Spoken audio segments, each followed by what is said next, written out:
Alsat ka siguruar në mënyrë ekskluzive propozim ligjin e shumë përfolur për përfaqësim të drejtë dhe adekuat, i cili sipas informatave tona pritet të jetë në tryezë për miratim në qeveri të martën e ardhshme. Ligji për herë të parë si nocion juridik e ngre parimin kushtetues të përfaqësimit në nivel të ligjit. Me këtë, ai zëvendëson mekanizmin e balancuesit, i shfuqizuar nga gjykata kushtetuese vitin e kaluar.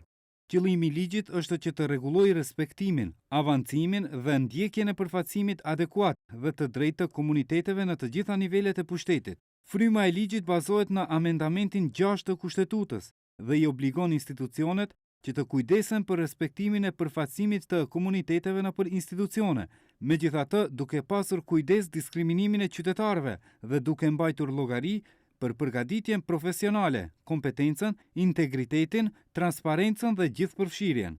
Për të shmangur obligimi i dal nga gjykata kushtetuese që qytetarët të mos detyrohen të deklarojnë përfaqësimin e tyre etnik, propozim ligji parashikon që deklarimi i përkatësisë etnike të mbetet në vullnetin e vetë qytetarëve.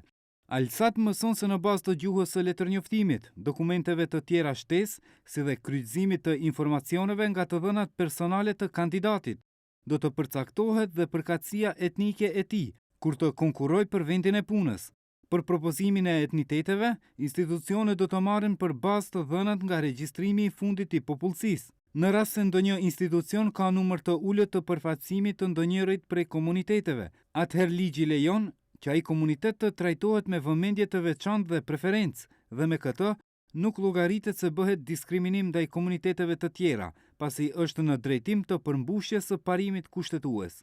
Zbatimin e ligjit të ardhshëm do ta ndjek një trup i formuar nga qeveria, i cili do të bëjë analiza dhe do të hartojë raporte e rekomandime në raste të mosrespektimit të ndonjërës prej dispozitave.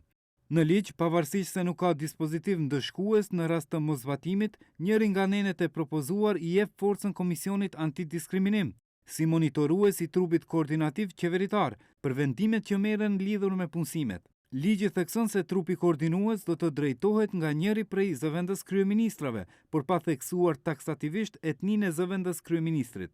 Struktura e trupit koordinues përveç zëvendës kryeministrit përfshin ministra, agjencinë për nëpunësit administrativ, një përfaqësues nga avokati i popullit, një nga Komisioni për mbrojtje nga diskriminimi dhe një përfaqësues nga komuniteti akademik. Në afat prej 6 muajsh pasi të hyjë në fuqi, do të miratohen dhe aktet nënligjore për të precizuar zbatimin përkatës.